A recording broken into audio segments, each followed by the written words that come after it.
देवघर की एक अजीम शख्सियत है। इनके व्यक्तित्व के सामाजिक, शैक्षणिक, सांस्कृतिक, साहित्यिक के कई पहलू हैं।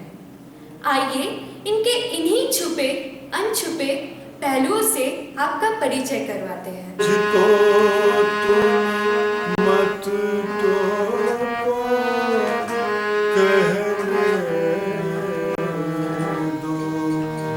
संयम के बंधन में बांधो ना। गीत हूँ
पुकारते गगन, पुकारती धरा गगन, मगर कहीं रुके नहीं वसंत के चपल चरण।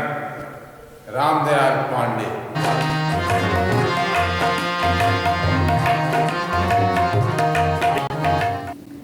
देवघर के जिन सड़कों से हम गुजर रहे हैं, इन पर कितने महानुभावों की गाड़ियां गुजरी, कितनों के चरण रज इस पर पड़े, और कितने लोग तो आसपास और किनारों के दृश्यों पे ही खो गए। इन्हें आत्मीयता से निहारते, मुक्त भाव से डोलते हुए इन रास्तों से गुजरे। यहाँ आने वाले हर विख्यात जन भी इन्हीं रास्तों से गुजरे। यहाँ से विदा लेते हुए भी हर जन इन्हीं रास्तों पर से गुजरे। आम जन तो प्रतिदिन अपनी दिनचर्या में इन्हीं सड़कों से जुड़े हैं। ये सड़कें लंबे समय से जागती सड़कें हैं, अनवरत जागती सड़कें, कर्तव्य पर डटी समर्पित सड़कें। इन सड़कों से भवप्रीतानंद जी की टोली गुजरी, उमानंद ओझा का गायक दल गुजरा, और कविवर पंकज का बसेरा तो यही धूल भरी सड़कें ही थी। यह जय शिवटी है। आज हम इसे जसीडीह के नाम से जानते हैं। यहाँ से 2 किलोमीटर पूर्वोत्तर में आज से 75 वर्ष पूर्व प्रोफेसर ताराचरण खवारे का जन्म कालीपुर दत्तद्वारी के नाम से बसे कालीपुर में 24 मई 1938 को हुआ था।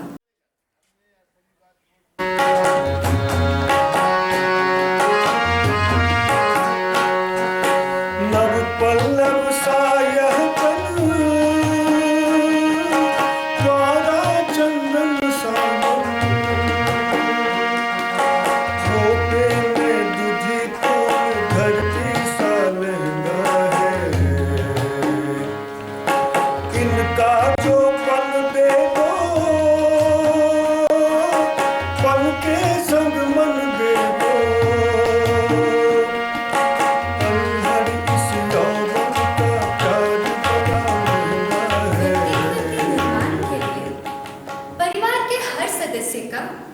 बहुत ही महत्वपूर्ण योगदान होता है, तो इसलिए उनका विचार भी। बचपन से उनको पढ़ने लिखने का शौक था, तेज भी थे, और उस समय हम लोग के यहाँ, हम लोग के समाज में पढ़ाई का ये महत्व नहीं था, लेकिन फिर भी मेरे पिताजी ने पढ़ाने की कोशिश की और वो आगे बढ़ते ही गए। उन्होंने मेरे ऊपर, क्योंकि मैं जानता हूँ कि मैं घर में, अभी भी मैं कबूल करता हूँ कि घर में सबसे कमज़ोर भाइयों में पढ़ाई लिखाई में मैं ही था। लेकिन विशेष उनकी कृपा ये रही कि उन्होंने इतना ध्यान दिया मेरे ऊपर, और उनकी इच्छा थी। उनका प्यार हम लोगों के लिए आज तक वैसे ही है जैसे बचपन में था। साहित्य के जाने माने हस्ती वो हैं, बल्कि ऐसा कहा जाए कि साहित्य अगर जिंदा है देवर में तो उसके छत के रूप में। और बचपन से ही हम लोग जो बाल मित्रा वगैरह में पढ़ते थे उस समय उनकी व्याकरण वगैरह की किताबें जो पढ़ाई जाती थी क्लास में, तो वहाँ के टीचर भी बहुत ये बोला करते थे, देखिए इसी का पढ़ है जो ये किताब जिन्होंने लिखा है। तो ये सब सुनने के बाद हम लोग को अपने गर्व। माँ के देहांत होने के बाद जो है इन्होंने जो है पिता का तो प्यार दे ही रहे थे, माँ का भी प्यार इन्होंने दिया, और वो दिन आज भी हमको याद आ रहा है। हमारी माता जी का देहांत बेंगलोर में जो है हो गया था, वहाँ से डेड बॉडी आया था, तो हम लोग रोते रोते इन्होंने इनसे गला मिल कर हम रोने लगे थे। इन्होंने कहा क्या दिक्कत है, माँ तो चली गई लेकिन हम मतलब माँ का भी प्यार है, पिता का प्यार। ऐसी आधा गलती करने पे जो होता है, मेरी गलती भी इन्होंने निकाली, अगर गलती है तो उस पर बताया भी है, अपने गलती की सही राह भी दिखाया, हमेशा अग्रणी रहे। मेरे ये गुरु भी थे, मैंने इनसे पढ़ा भी है कॉलेज में। शिक्षक के रूप में भी जैसे एक शिक्षक को एक विद्यार्थी का मार्गदर्शक पथ प्रदर्शक होना चाहिए, विश्वविद्यालय में भी इन्होंने इनका क्लास मतलब हम लोग एकदम छोड़ते नहीं थे। क्लास इनका है, जब प्रोफेसर ताराचरण खवाड़े का क्लास है तो हिंदी का क्लास है। मैं तो साइंस पढ़ी हूँ लेकिन हिंदी तो पढ़ना होता है इंटर में, तो मैं इनका क्लास तो नहीं छोड़ती थी। उसके बाद मैं अपने को भाग्यशाली मानती हूँ जो मैं इनकी पुत्रवधू बन के आई। प्रोफेसर ताराचरण खवाड़े मेरे बड़े चाचा है, जो कि मैं समझता हूँ मेरे परिवार के लिए संजीवनी बूटी जैसे हैं, और हम सबों को आज तक समेट के रखने में उनका बहुत बड़ा योगदान है। हम लोगों ने तो स्कूल और कॉलेज लाइफ में ही उनसे पढ़ा, वो भी हिंदी सब्जेक्ट था तो इसीलिए, और वो सबसे ज़्यादा प्यार मुझसे करते हैं क्योंकि मैं घर की सबसे छोटी बेटी हूँ। ये तो सबको ही जानते हैं कि ये बहुत बड़े विद्वान हैं, कवि हैं, साहित्यकार हैं और देवघर कॉलेज के रिटायर्ड प्रिंसिपल हैं। मेरे लिए तो मेरे दादाजी हैं और बहुत ज़्यादा इमोशनली अटैच्ड हैं अपने दादाजी से। तो अभी तो मेरी पोस्टिंग हज़ारीबाग हो गई है, कुछ महीनों से हम चले गए हैं, तो उससे पहले तो सुबह से शाम तक दादाजी करते रहते। दादाजी नहाने का टाइम है, दादाजी ये करने का टाइम है, दादाजी पूजा करने जाइए, दादाजी को क्या दे चाहिए नहीं चाहिए, तो वो हम करते थे। और दादाजी भी मोना कुछ हम ऐसा मतलब देखें कि दूसरे के जो मतलब दादाजी हैं वो मतलब ज़्यादातर मतलब अपने घर तक ही लिमिटेड रहते हैं, लेकिन हम अपने दादाजी को देखे हैं कि मतलब पूरा मतलब दुनिया के लिए करते हैं, मतलब हर लोग के लिए करते हैं, हर जगह मतलब सबका हेल्प करना चाहते हैं। मेरा मतलब हम लोग का तो करते ही हैं फैमिली का, उसके साथ साथ बाहर के लोगों का भी बहुत ज़्यादा हेल्प करते हैं। पल के संग मन दे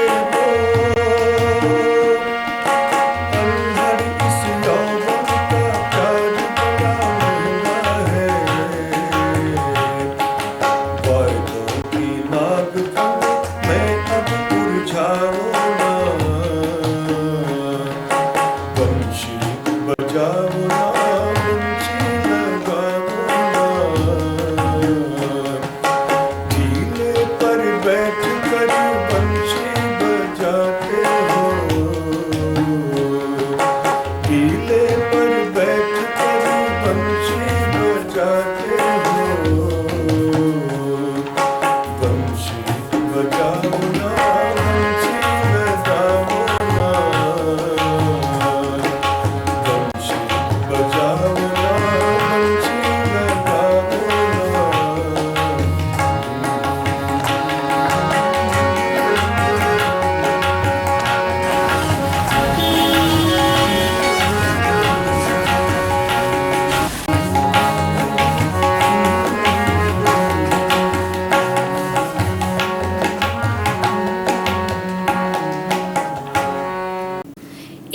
शिक्षा जसीडी में शुरू हुई।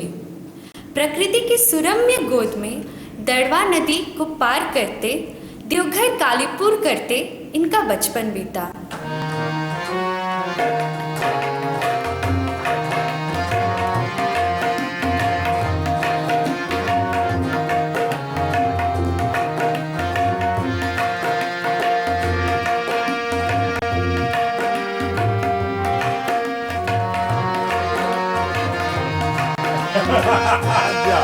अब आप लोगों के पास नहीं जाएगा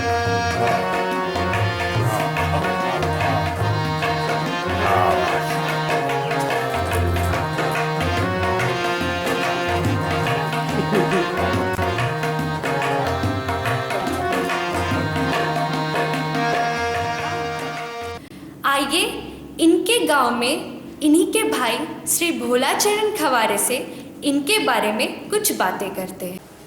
सब कोई एकजुट लेकर के चले, अपने घर को तो लेकर के चले, अपने परिवार को तो लेकर के चल ही रहे हैं, और अदर मैन को सबको रास्ता निकाले, सबको पढ़ाए। यह है भोली बाबू के सुपुत्र आशीष। और हमारा परिवार शुरू से ही संयुक्त परिवार रहा है, और हम लोगों ने जो भी किया वो हम लोग अपने बड़े चाचा को बाबू बोलते हैं, उन्हीं के निर्देशों पे किया। बचपन में कुछ ऐसा होता था कि हम स्कूल जाने से भागते थे, तो मम्मी पापा डांटते थे, लेकिन जो मेरी बड़ी चाची थी उनको हम लोग आंटी बोलते थे, तो आंटी प्यार से बुलाती थी, बाबू के पास ले जाती थी, बताती थी इसको समझाइए स्कूल नहीं जाता है, फिर बाबू समझाते थे, फिर हम लोग स्कूल। तो जहाँ भी बाबू जब भी समझाते थे कोई भी बात, तो वो मतलब ऐसा फील होता था कि नहीं यही बात सही है, बस ऐसा ही करना है।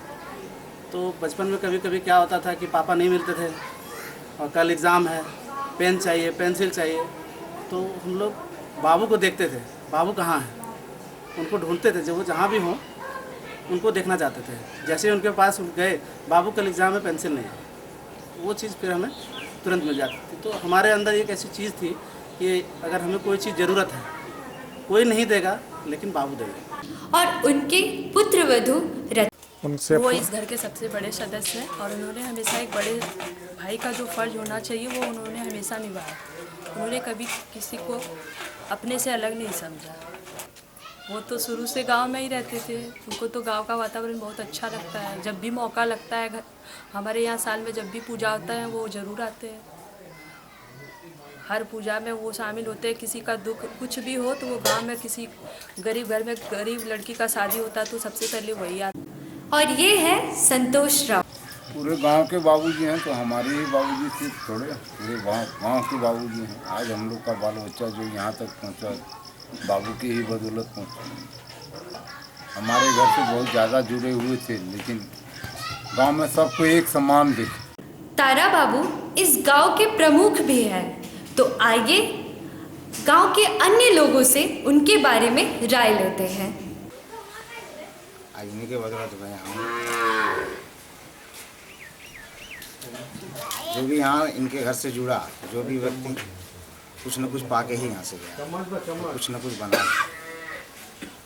मेरे बाबूजी यहाँ पे काम करते थे, तो उम्मीद नहीं था कि हम पढ़ पाएंगे, लेकिन यहाँ से प्रेरणा हमको मिला हमेशा, और देखते देखते आज हम भी BA पार्ट 1 BA कंप्लीट किया।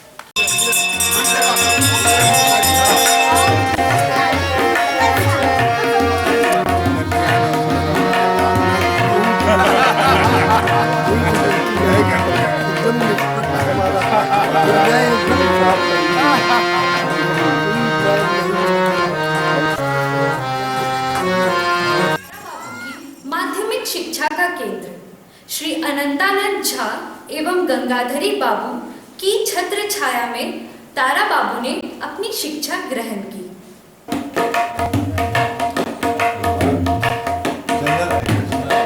टीचर हम बने मातृ मंदिर स्कूल में, उसी समय हमको लगा कि ठीक हमारे भाग्य में कुछ ऐसा ही लिखा होगा, और हमने ठीक निर्णय लिया था, या भाग्य नहीं या मेरा प्रयत्न जो भी कही, और मेरा साहित्य और वो हमारे यहाँ जो हिंदी विद्यापीठ के संस्थापक शिवराम झा जी थे, शिवराम झा जी को के प्रति मैं श्रद्धावनत हूँ कि उन्होंने मुझे इतना स्नेह और प्यार दिया, तुरंत लिया अपने यहाँ। हाँ, मैंने टावर से खींच करके एक तरह से कहिए कि स्कूल पहुँचाया। वहाँ उतर रहा हूँ मैं परीक्षा दे करके, और उन्होंने वहाँ देखा और दूसरे दिन से अपॉइंटमेंट दे करके उस स्कूल में रखा। और फिर जैसे ही रिजल्ट आया उन्होंने कहा कि नहीं, तुम्हारे योग्य ये नहीं है, अब तुम एमए पास हो गए हो, हाँ, अब तुमको जो है तो मैं लेक्चरर बनाऊंगा अपने यहाँ। उन्होंने लेक्चरर बनाया। और फिर शिवराम झा जी को कहिए कि उन्होंने ये कहा कि तुम यहाँ के लायक भी नहीं हो, तुमको और आगे बढ़ना है, किसी डिग्री कॉलेज में या और किसी कॉलेज में तुमको जाना पड़ेगा। हाँ, उसके लिए भी उन्होंने प्रयत्न किया। दुमका वगैरह में या मक्का वगैरह में जो इंटरव्यूज़ हुए उसमें उन्होंने लोगों से कहा भी कि ऐसा लड़का है और इसके लिए आप लोग देखिए।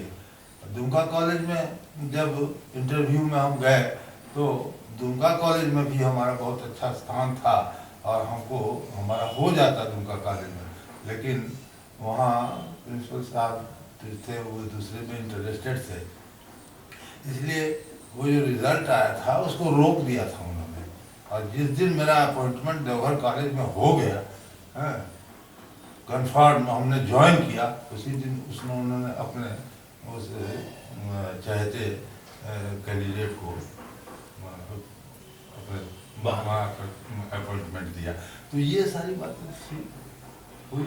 लेकिन यहाँ आने के बाद जब कॉलेज में आए, कॉलेज में जब आ गए, हिंदी विद्यापीठ में आने के बाद तो लगा कि हम लेक्चरर तो हुए, लेकिन संतोष नहीं था। जब देवघर कॉलेज में हमारा हो गया तब हमको लगा, और उस समय की जो फीलिंग की बात मैं क्या कहूँ, मैं रो पड़ा था जिस दिन अपॉइंटमेंट।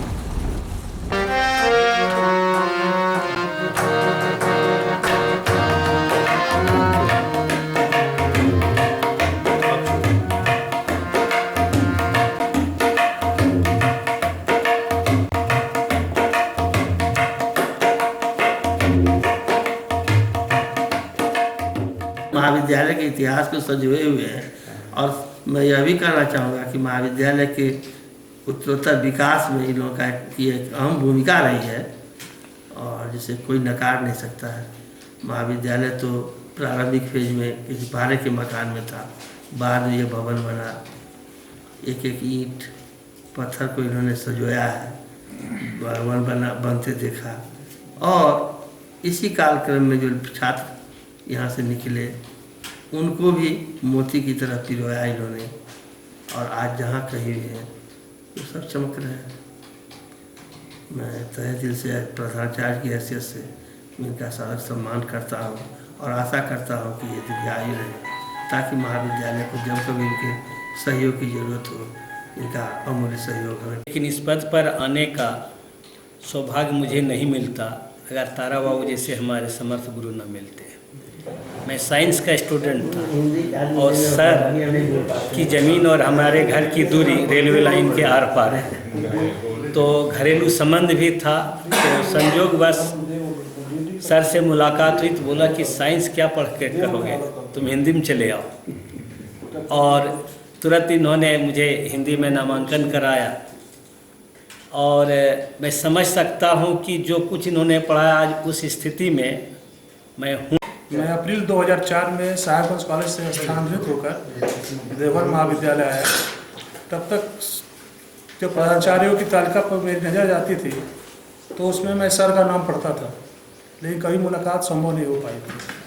आज मैं सर को देख रहा हूँ तो लग रहा है कि हाँ भाई, इनके बारे में अब सुनता जरूर था, तो आज देख कर लगा कि हाँ भाई जो कुछ सुना था सही सुना था सर के बारे में। और मैं इनके निरोग रहने की कामना करता हूँ और ये भी अपेक्षा करता हूँ कि जब कभी हमारे महाविद्यालय को इनके सुझावों की आवश्यकता हो वो हमें जरूर। यहाँ आने के पूर्व मैं एसपी कॉलेज दुमका में था।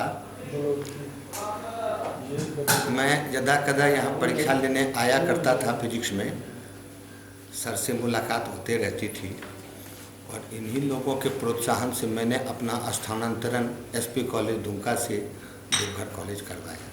1996 के 1 जुलाई को मैं यहाँ आया। ये हमें अभिभावक के रूप में देखते रहे। इनका स्नेह हम लोगों को बराबर मिलता रहता था। जितनी पद लिए हैं उतना तो प्राप्त हम लोगों को हो नहीं पावेगा, हो भी सकता है, लेकिन ये बरसर रहे। जिस दिन ये प्रभारी प्राचार्य बने उसी दिन मैं भी बरसर बना। ये सीनेटर भी थे देवघर कॉलेज के। मैं इस बार निर्विरोध सीनेटर हुआ। इनका आशीर्वाद हमें हमेशा मिलता रहता है। एक बात मैं कहूँ इनके बारे में, ये हर व्यक्ति को प्रोत्साहित करते रहते हैं। किसी भी काम को करने का जो कला है इनकी, अपने सूझबूझ दे करके ये सबको प्रोत्साहित करते रहते हैं। मैं एक बार क्लास हम लोग कर रहे थे लेबोरेटरी में, उस समय प्रिंसिपल थे, तो अचानक क्लासरूम में चले गए प्रयोगशाला में, और वहाँ का उन्होंने प्रश्न किया कि कैसे क्या होता है, समय का प्रयास होता है कि नहीं। इस पर देख रेख एडमिनिस्ट्रेशन के मामले में ये अपनों को भी नहीं छोड़ते थे। एक बार मुझे छुट्टी की आवश्यकता हुई, इनसे कहा कि सर ऐसे ऐसे छुट्टी नहीं है। उन्होंने कहा कि अभी तो कॉलेज में व्यस्तता है, एग्जामिनेशन पीरियड वगैरह वो आगे आने वाला है, इसलिए छुट्टी नहीं लीजिए तो बेहतर है। श्री ताराचरण खवाड़ी जी मेरे पहले गुरुदेव थे। उन्होंने मुझे पढ़ाया भी था। बाद में 1-2 साल के बाद फिर मेरी नौकरी वहाँ पर हो गई और मैं स्टाफ के रूप में उनसे जाना गया और उनके साथ बहुत दिनों तक काम किया। जहाँ तक कॉलेज की बात है, और जिस समय वो आए थे उस समय का पठन पाठन देवघर कॉलेज चरम उत्कर्ष सीमा पर था और सब विद्यार्थी लोग पढ़ने में ज़्यादा आनंद लेते थे और उनकी पढ़ाई भी बहुत अच्छी तरह से होती थी, पढ़ाते भी थे लोग और बहुत अध्ययन भी करते थे। मैं समझता हूँ कि अभी तारा बाबू देवघर के हिंदी के एक वरिष्ठ स्तंभ के स्वरूप में जाने जब एमए का विद्यार्थी मैं था तो और भी जितने थे मेरे साथ 25-30 की संख्या में ये पढ़ाते थे और बिना पैसे पढ़ाते थे, खिलाते पिलाते भी थे, जरूरत पड़ने पर लोगों को पैसे भी देते थे। ये सभी बातें हुआ करती थी। थीसिस के क्रम में तो इन्होंने बहुत मदद की। करीब 6 महीना के अंदर मैंने थीसिस तैयार कर ली। रहना खाना पीना ऐसे तो बिरले ही मिलते हैं। मैंने तो सुना है पीएचडी कराने वाले जितने भी हैं अच्छा पैसों की डिमांड करते हैं, जैसा मैंने सुना है। लेकिन हमको तो लगता है कि सर का ही कितना खर्चा होगा हमारे ऊपर। और हमारे एक मित्र है ध्रुवदेव, उनके ऊपर उन्होंने भी किया है। उस सर का कितना खर्चा हुआ होगा ये तो सर ही बता सकते हैं। उल्टा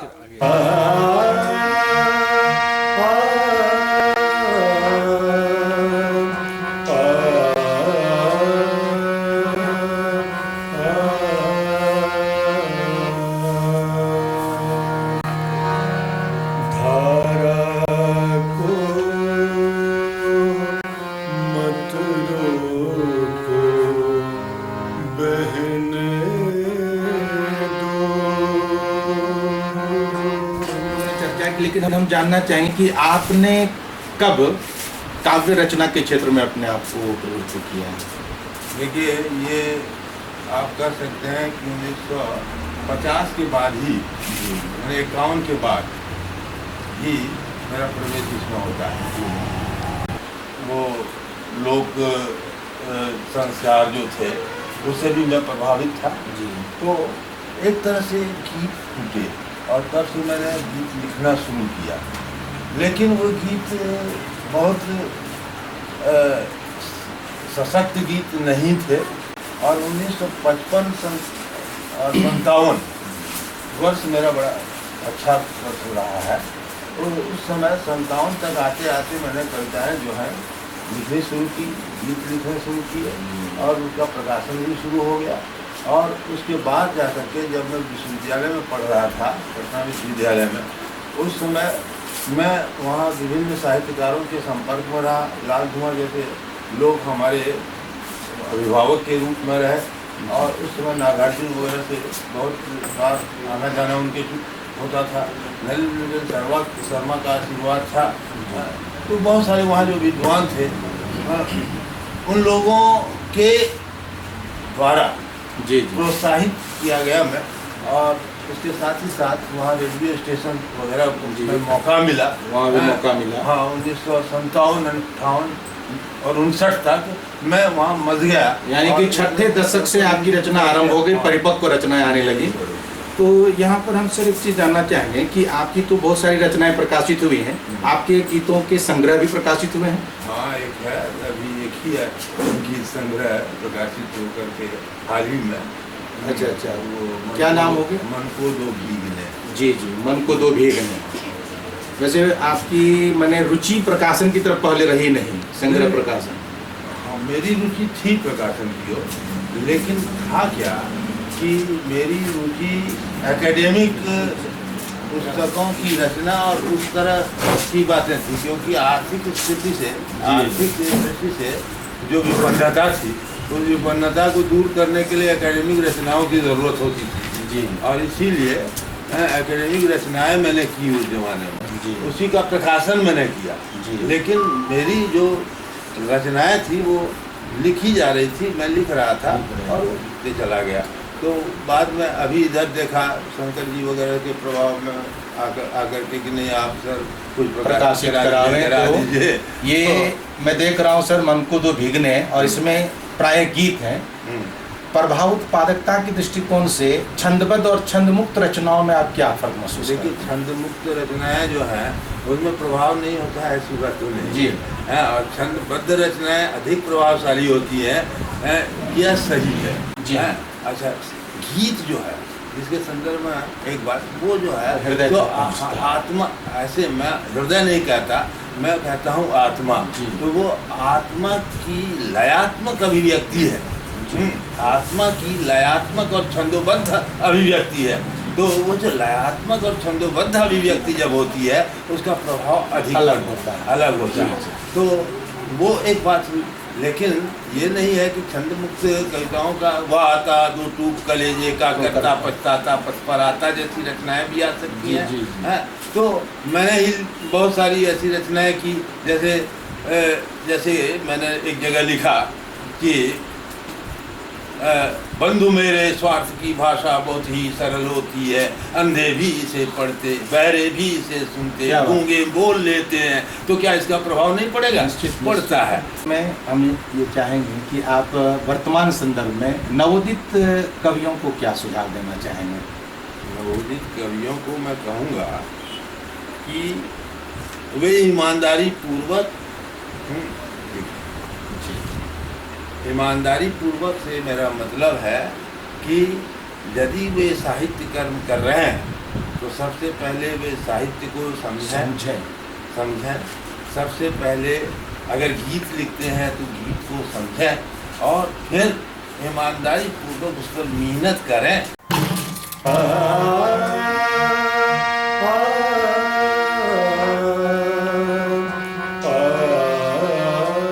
दिल ना साथ है गाऊं कैसे गीत, कोई तो बता के पूर्णम है, सुख ना है क्या कोई तो बता, दिल ना साथ है। अभी आपने गुंजन जी को सुना, अब उमा शंकर राव उरेंदु से इनकी कविता सुनिए। हे तिरंगे यह बता दे, फूल और कितने खिलेंगे, इनकलाब के आह्वान पर शीश और कितने चढ़ेंगे, पर स्मृतियाँ उठाती हैं खंडहर दीपों जैसे ही, तार तार हृदय हो उठता है हर उठी कब्र खंडहर भी।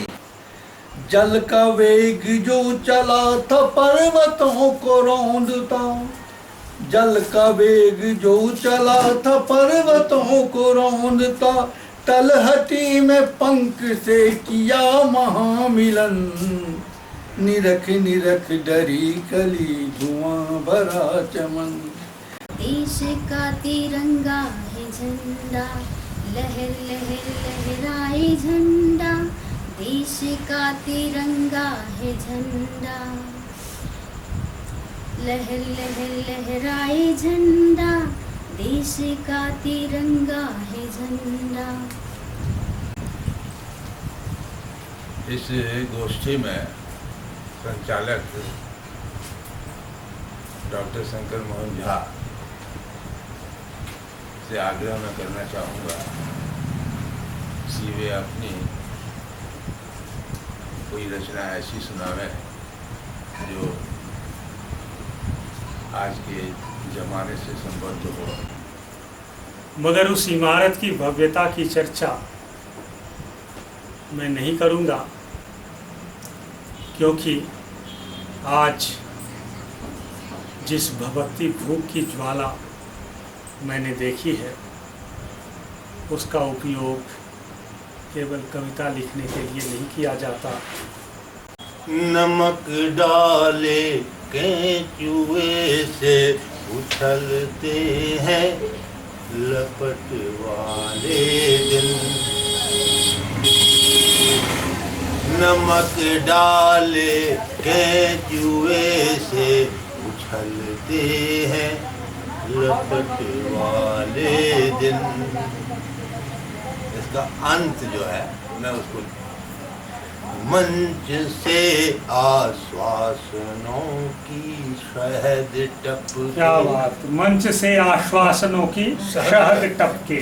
मंच से आश्वासनों की शहद टपके, कसमसाती सांत्वनाएं हैं। सुबह हुई सूरज भी जगा अलसाया सा, कोहरे का कमता आभास, रो गई चिड़ैया पूर कर पूरा आकाश, रो गई चिड़ैया पूर कर पूरा आकाश।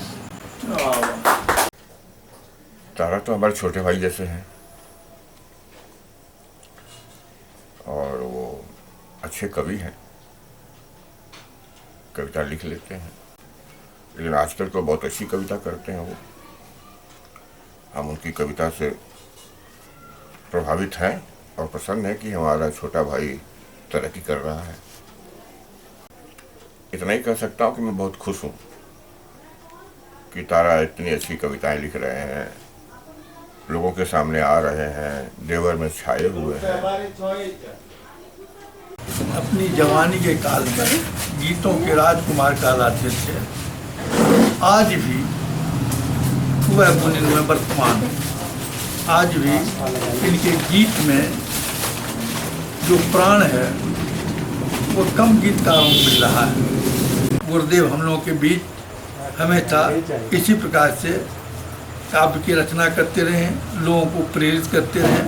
यह समाज उनको बड़ी आशा भरी दृष्टि से जो सम्मान आज तक मिल रहा है, जो स्नेह इनका और आशीर्वाद मिल रहा है, वो मैं क्या कहूँ, वो अवर्णनीय है, वर्णन करने योग्य नहीं है। मैं तो इतना मानता हूँ कि गुरुजी यानी प्रोफेसर ताराबाबू बहुत ही उदार मना व्यक्तित्व के व्यक्ति हैं।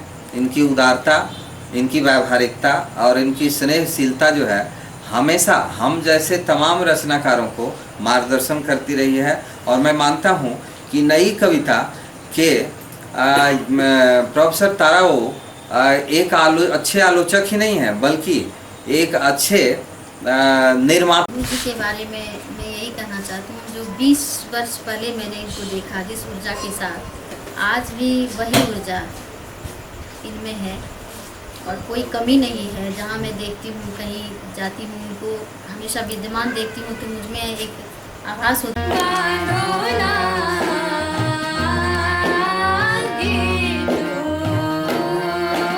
अपने भाइयों में आप सर सबसे बड़े रहे, इस नाते संयुक्त परिवार में बड़े भाई पर कुछ विशेष जवाबदेही आती है,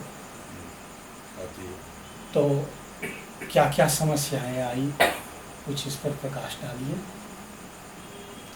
ये समस्याएं तो बहुत आ सकती है। इस समस्या को समस्या समझिए तब समस्या है जी। और यदि पूरे परिवार को अपना समझकर चलते हैं तो वो आपका दायित्व होता है, इसलिए समस्या वहाँ नहीं है। उस दायित्व की पूर्ति करनी है, इसलिए समस्या की बात नहीं है। आपको अपनी पढ़ाई भी पूरी करनी थी सर, और अपने भाइयों को भी पढ़ाना था, तो ये एक कठिन कर्म है। नहीं, वैसी बात नहीं हुई जी। भाइयों की पढ़ाई जो है तो स्कूल लेवल तक जो चल रही थी वो तो अपनी चल रही थी जी। हम जब MA वगैरह में पढ़ रहे थे उस समय हमको कुछ दिक्कतें आ रही थी जी। तो कुछ लोगों को जो देवघर छोड़ करके गांव पर जा करके रहना पड़ा था, तो उन लोगों ने वहाँ जाकर खेती बाड़ी फलना ढकना में सहयोग करना भी शुरू किया था बचपन में ही। ये उनकी बात है। और वहाँ कभी कभी वो सब्जी वगैरह उगा करके मार्केट वगैरह भी जाया करते थे और उसको बेचते थे और कुछ पैसा वैसा जमा करते थे, तो कुछ मेरी मदद करते थे। और दूसरी बात है कि वहाँ मैं ट्यूशन भी करता रहा, फिर बाद में प्रेस वगैरह में भी थोड़ा सा काम किया, कंपोजिटर नहीं कहिए, प्रूफ रीडिंग वगैरह का काम किया और उससे कुछ पैसा वगैरह किया और कुछ मदद दूसरे से भी मिली। सब मिला जुला करके हम वहाँ पढ़ते रहे। तो उस समय जो है तो परिवार की स्थिति हमारी ठीक नहीं थी। उसके बाद जो है जब मैं वहाँ से आया तो यहाँ पंडित शिवराम झा जी के सौजन्य से मुझे तुरंत दूसरे ही दिन नौकरी पर जाना पड़ा। मैं भी शिक्षण के पेशे से जुड़ा हुआ हूं, तो मैं देखता हूं कि आपस में विमर्श का लाभ तो होता है। तो महादेव लाल विशारद जी का नाम तो आज भी पुरानी पीढ़ी के लोग लेते हैं। महादेव लाल विशारद जी के अतिरिक्त और कौन शिक्षक थे वहाँ पर जिन्होंने आपको किसी भी दृष्टि से प्रभावित किया? वो पंचानन मिश्र जी थे जी। वो थे, तो उन्होंने भी बहुत प्रभावित किया, ऐसी बात नहीं। उन्होंने मुझे वो एक तरह से कहिए कि समाज शास्त्रीय दृष्टि की दिशा में थोड़ा सा जी ये मुझे ठेला। और वहाँ अंग्रेजी के जो प्रोफेसर थे, बाद में जो प्रिंसिपल भी हुए डॉक्टर भोलानाथ झा, तो उन्होंने मुझे अंग्रेजी की किताबें खूब पढ़वाई उस समय। और अंग्रेजी और हिंदी दोनों के तुलनात्मक स्वरूप के संदर्भ में भी उन्होंने बताया और कहा कि इसको पढ़ो लिखो और आगे बढ़ोगे इस तरह। और वहीं फिर हुआ ये भी एक संयोग कि पहला महिला कॉलेज माने सांध्य महिला ट्यूटोरियल कॉलेज की स्थापना पंडित जी ने वहीं की थी और उसका पहला प्रोफेसर मैं था। और उसकी जो छात्राएं थी उसमें से एक छात्रा थी, वो सारा नीलम नाम उसका था, नीलिमा। और वो बाद में जाकर के प्रिंसिपल संत मेरी होकर के रिटायर की। तो इस तरह से वो पहला कॉलेज महिला कॉलेज वहीं। कहा जाता है कि उस समय आपको कुछ विद्यार्थी ऐसे मिले जो बाद में आगे चलकर साहित्यकार वगैरह हुए, हिंदी विद्यार्थी। हाँ, ये तो है कि उस समय जिस समय मैं हिंदी विद्यापीठ में पढ़ा रहा था तो सत्यनारायण नरौने जी वहाँ सत्तो जी, सत्यनारायण नरौने सत्तो जो कवि बाद में बहुत अच्छे कवि, तो वो वहाँ थे, वो विद्यार्थी के रूप में वहाँ थे। और एक विद्यार्थी था जो रामशंकर मिश्र, जिसने पंकज अपना नाम रख लिया था अपने से जी। हाँ, और वो वहाँ पढ़ रहा था, तो सिर्फ इसलिए पढ़ रहा था कि 10 रुपये वजीफे के रूप में वो पा सके, इसलिए नहीं कि पढ़ाई करेंगे और ये करेंगे जी। हाँ, तो वो प्रवेशिका में वो पढ़ रहा था। तो ये लेकिन वहाँ देखा कि दोनों में प्रतिभा है। तो मैंने सत्तो जी को तो नहीं छुआ, वो अपने दूसरे ढंग से, उनके बड़े भाई भी थे, कवि थे, वो झा फरियादी जी, तो वो कवि थे, तो उधर से वो प्रभाव इंद्र नारायण झा फरियादी। हाँ, तो और इधर इनको देखा कि ये अपने बच्चों की मंडली में ये गीत वगैरह सुना रहे हैं, तो स्वर बहुत अच्छा। मैंने सुना उसको, तो सुनने के बाद मैंने उनको बुलाया कि भाई, और सुना कि वो पैरोडी है और कुछ नहीं है, सिनेमा का गाना है और उसी की पैरोडी हो रही है, लेकिन स्वर इतना अच्छा और इतना बुलंद और इतना खूबसूरत कि आकर्षित उसने किया। तो मैंने उसको कहा कि अभी तुम बहुत अच्छा इस तरह से गाते हो और बहुत अच्छा मैंने अच्छे ढंग से पैरोडी करते, तुम आओ गीत के क्षेत्र में। उनको मैंने वहाँ से उठाया और वो आने लगे मेरे यहाँ, और गीत की दुनिया में बाद में उन्होंने तहलका भी मचाया, नाम भी हुआ। उस समय देवघर के मंच को आप देखते रहे, समीर जी वगैरह से हम लोग सुनते रहे कि गीतों के राजकुमार आप उस समय कहे जाते थे, आसपास के अंचलों में जाते थे। वो तो था। नेपाली जी ने देवघर में जो कवि सम्मेलन किया, उसमें भी आपकी सक्रिय उपस्थिति रही आर मित्रा में। यह सब बातें हम लोग सुनते जानते हैं। जी को तो हम लोग ताड़र कवि सम्मेलन से ले आए थे, उनके साथ मैंने ताड़र कवि सम्मेलन में नेपाली जी भी थे, और वहाँ दिनकर वगैरह भी आए हुए थे, और भी बहुत सारे कवि थे। तो वहाँ नेपाली जी कभी देवघर नहीं आए हुए थे। मैं उस समय हिंदी साहित्य देवघर हिंदी साहित्य परिषद का मैं सेक्रेटरी था, मंत्री था, और मैं वहाँ गया हुआ था, तो मुझे वहाँ से निमंत्रण था।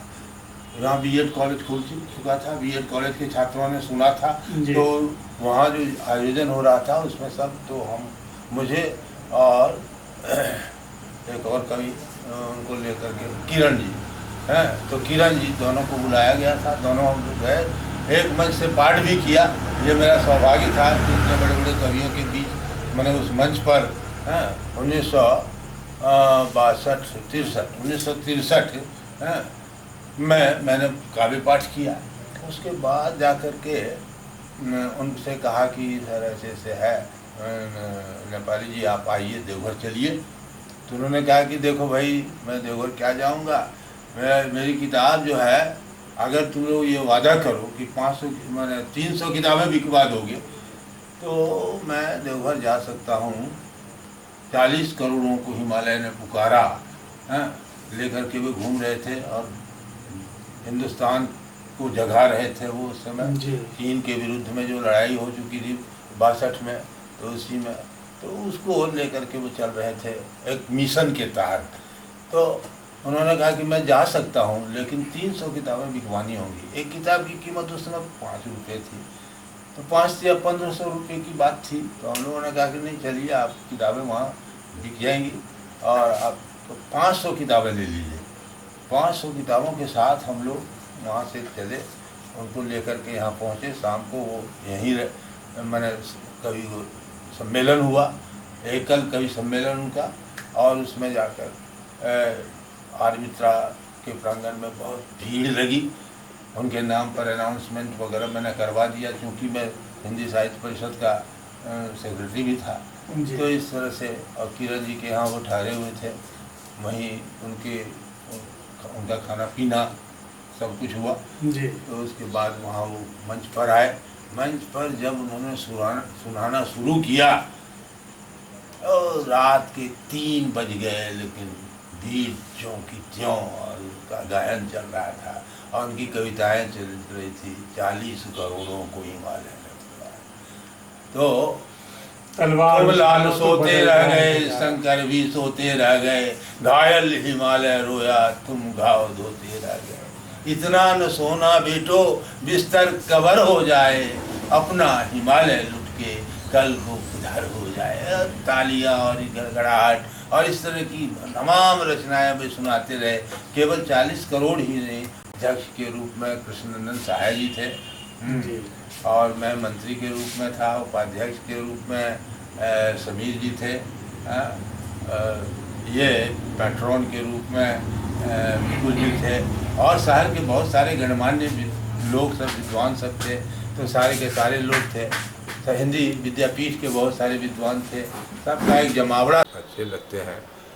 लगने के लिए तो मुझे सब अच्छे लगते हैं, लेकिन जो विशेष बात कहने की बात जहाँ होती है वहाँ मुझे वो चीज़ें अच्छी लगती हैं। और बहुत सारे ऐसे उपन्यास मेरे यहाँ उपन्यास तो बहुत सारे उपन्यास हैं भी, और मैं कोशिश करता हूँ कि उपन्यासों का संग्रह करूँ, और मित्रों से भी आग्रह करता हूँ कि भाई कोई किताब है तो लाकर दो, मैं पढ़ूँ।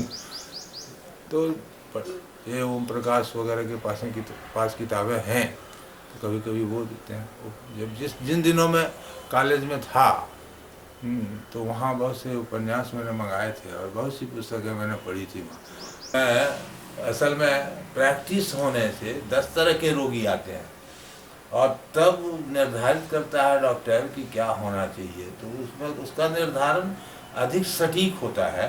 और हम लोग तो कुछ कारणों को जान करके कर दे सकते हैं, तो हम लोग 2-3 दवाई बता देते हैं कि इसमें से कोई दवाई एक आपको सूट कर सकता है, आप लेकिन डॉक्टर से पूछ कर दो।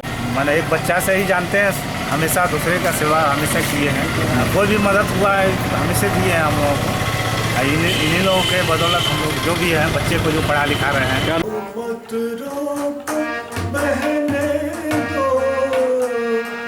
धारा को मत रोको बहने दो, मुझको मत दो, संयम के बंधन में बांधो ना। देवघर एक ऐसा स्थान है जो कह सकते हैं आप कि विभिन्न धर्मों संप्रदायों को लेकर के चलने वाला स्थान है। यह स्थान ऐसा है जहाँ न कोई छोटा होता है न कोई बड़ा होता है, लेकिन हाँ वर्चस्व पंडों का इसलिए कि पंडा यहाँ पहले से हैं, और इसलिए भी कि मंदिर है और पूजा के लिए बाहर से बहुत सारे लोग यहाँ आते हैं। लेकिन यहाँ बनिया समाज, यहाँ मारवाड़ी समाज, यहाँ और अन्य समाज, बहुत सारे समाज हैं और उनका कुनबा है, और वे सब एक दूसरे के सहयोगी हैं। व्यापार कोई कर रहे हैं तो उनके यहाँ संपर्क संबंध तो होगा ही, मंदिर आ रहे हैं तो संपर्क होगा ही, कहीं कोई काम धाम है तो उसे संपर्क होगा ही, कोई माली का काम कर रहा है तो संपर्क होगा ही। मैंने विविध लोगों के बीच से यह देवघर उभर कर सामने आता है।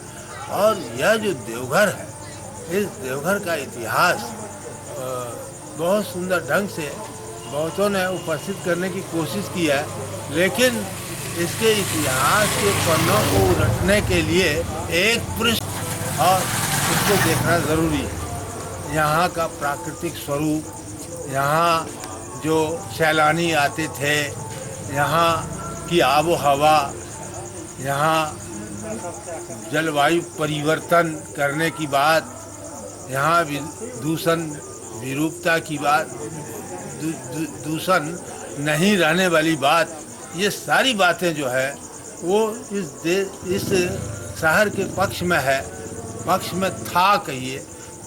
अभी तो प्रदूषण बहुत फैल गया है। हमने कभी एक कविता लिखी थी जिसमें ये लिखा था कि ये मानसरोवर और ये शिवगंगा जहाँ कल कमल के फूल खिलते थे, आज वहाँ इतनी गंदगी हो गई है कि वहाँ कमल के फूल नहीं, वहाँ शैवाल ही शैवाल इधर से उधर नज़र आते हैं। पानी बिल्कुल गंदा गंदा, तो यहाँ का हवा पानी सब कुछ प्रदूषित हो रहा है। और वो इसलिए हो रहा है कि हम जागरूक नहीं है, जनता जागरूक नहीं है। जनता जागरूक हो तो सब कुछ हो सकता है। पानी का जो बहाव था उसको रोक दिया गया, ये सारी बातें हो गई। तो ये शहर जो कल था, यह शहर आज बदला सा है। यद्यपि कंक्रीट के बहुत सारे मकान हो गए, यद्यपि यहाँ पैसा लोगों के पास बहुत आ गया है, यद्यपि यहाँ जीवन यापन का स्तर ऊपर उठ गया है, लेकिन फिर भी मानसिक स्तर पर, नैतिक स्तर पर यह हमारा शहर थोड़ा सा दूसरी दिशा में भटक गया है। आप कह सकते हो कि इसी सब कारण से साहित्य के क्षेत्र में भी बहुत कुछ पिछड़ापन आया है। कोई आएगा हमें जगाएगा, इस तरह की बातें हम सोचते हैं। हम अपने जागने की कोशिश करें, हम अपनी मिट्टी की सौंधी सुगंध को लेकर आगे बढ़ें तो बहुत सारी बातें हो सकती हैं।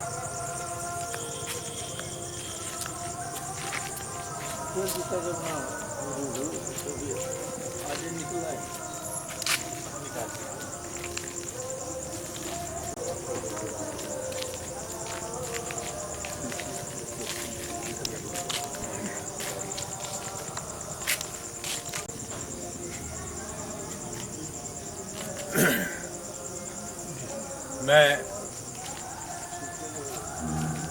आज जिस उम्र में आ गया, अपने भरे पूरे परिवार और परिवेश को देखकर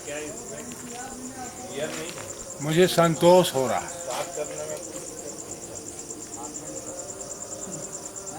मेरे सभी भाई यद्यपि रिटायर कर चुके, लेकिन उनके बाल बच्चे सब कुछ काम कर रहे हैं, सभी ढंग से जीवन यापन कर रहे हैं।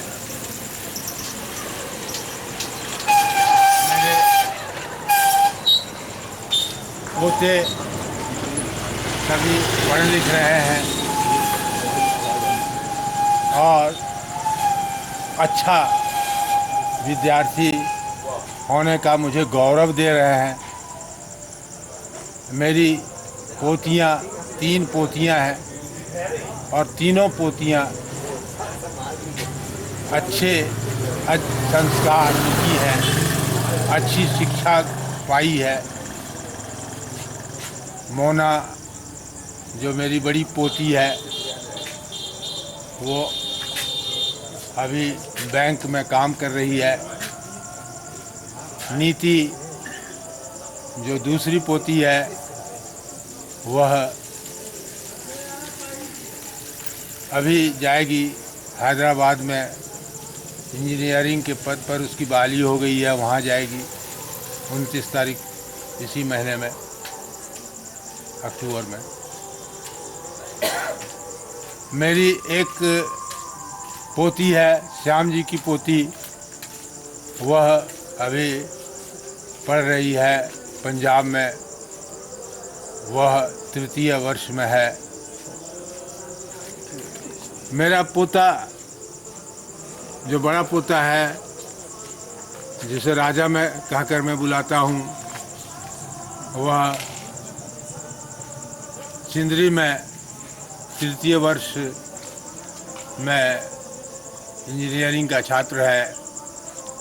तो ये सब और जितने छोटे छोटे पोते हैं वे सभी सेंट फ्रांसिस और यहाँ वहाँ पढ़ रहे हैं। कभी कभी मुझे लगता है कि सेंट फ्रांसिस स्कूल में ये पढ़ाई क्या कर रहे हो भाई, वह हिंदी भी जानो, हिंदी भी सीखो, हिंदी हमारी राष्ट्रभाषा है। तो आज के दबाव में वे लोग हैं, नौकरी का दबाव है, पैसा कमाने का दबाव है, वैसी शिक्षा लेने का दबाव है, इसीलिए ये सारी बातें हो रही हैं। लेकिन मैं इससे संतुष्ट हूँ कि मेरा पूरा का पूरा बड़ा पूरा परिवार सबके साथ सब कुछ ठीक चल रहा है।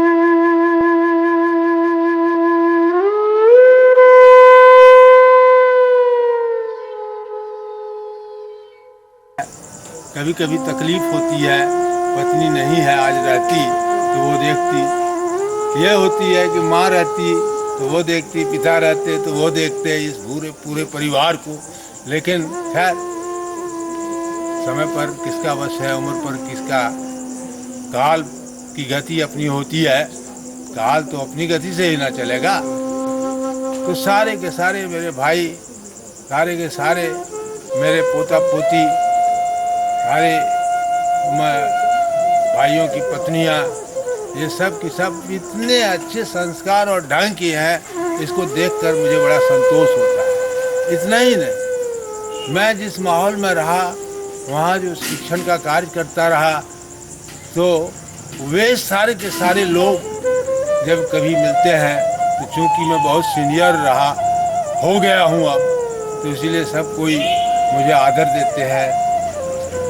मेरे जितने पढ़ाए हुए विद्यार्थी हैं, वे सारे के सारे विद्यार्थी जब आते हैं, मिलते हैं, जुलते हैं, तो मुझे लगता है कि ये एक और बड़ा परिवार है। और उसके बाद जो मेरा साहित्यिक परिवार है वो बहुत विस्तृत परिवार है, जिसमें खगेंद्र ठाकुर जैसा व्यक्ति है, मुरली मनोहर सिंह जैसा व्यक्ति है, जिसमें सत्येंद्र अरुण जैसा व्यक्ति है, जिसमें प्रोफेसर मनमोहन मिश्र जैसा व्यक्ति है, जिसमें ज्ञानंद पति वगैरह जब मेरे यहाँ आते हैं तो मुझे बड़ी अपार खुशी होती है। जब यहाँ ऐसे लोग जो कह सकते हैं कि अभी हिंदी के क्षेत्र में बहुत नाम कमा रहे हैं, गीत के क्षेत्र में बुद्धिनाथ जी, डॉक्टर बुद्धिनाथ जी, तो नवगीत के क्षेत्र में, तो ऐसे लोग जब आते हैं, जब यहाँ राजेंद्र जी आते हैं, जब यहाँ पंकज जी आते हैं, वो मुजफ्फरपुर वाले, जब यहाँ वहाँ की कवित्री वो आती हैं, तो ये सारे के सारे लोग जब आते हैं, सब मिलते हैं पटना से, ये रांची से, जब और सब लोग मेरे ही डेरे पर आकर मुलाकात कर लेते हैं। जैसे रांची से मिश्र जी वो आते हैं, वो रांची से बालेंदु जी आते हैं, तो ये सारे के सारे साहित्यकार जब आते हैं तो मुझे लगता है कि मेरा एक बड़ा सा दायरा है, बहुत विस्तृत रूप से मैं सबके बीच में हूँ, सब मुझे किसी न किसी तरह से प्रेम देते हैं, स्नेह देते हैं, कोई आदर देता है। अपने यहाँ तो साहित्यकार आते ही जाते रहते हैं, वो अब ऐसे भी हैं कि कुछ साहित्यकार तो प्रत्येक दिन आते हैं और मिलते हैं, जुलते हैं और साहित्य की चर्चाएं होती हैं। तो एक विशिष्ट वातावरण, तो एक बड़ा सा साहित्यिक एटमॉस्फेयर वाला, सामाजिक एटमॉस्फेयर वाला, बहुत सारे लोग आते हैं, जाते हैं विभिन्न फंक्शनों में, जैसे कभी पुस्तक मेला वगैरह है, या और वो तो साल में एक बार होता ही है, तो वहाँ कभी सम्मानित करने की बात हो जाती है, तो मुझे संकोच तो होता है, लेकिन अब मैं उनका क्या करूं, वे स्वयं कहते नहीं सर आपको तो ये लेना ही पड़ेगा। तो ऐसे सारे लोग, बहुत सारे लोग सम्मेलन होते हैं, उसमें मुझे बुलाया जाता है, अध्यक्षता करने के लिए कह दिया जाता है। अब मैं कहता हूँ कि अरे भाई मैं वृद्ध हो गया और मेरे पीछे बहुत सारे साहित्यकार हैं, उनको अध्यक्ष बनने दो, उनको आगे बढ़ने दो, अब मुझे कितना ढोओगे।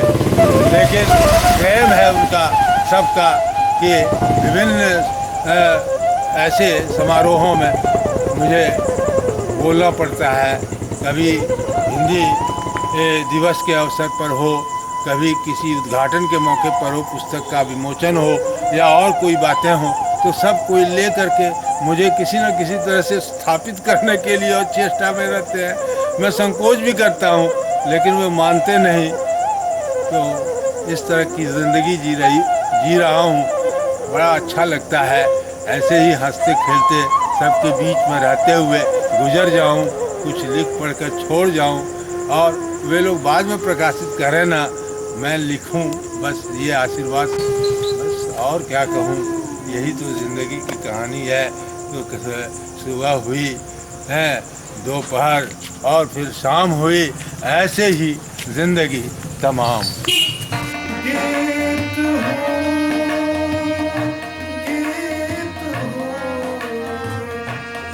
धारा को मत रो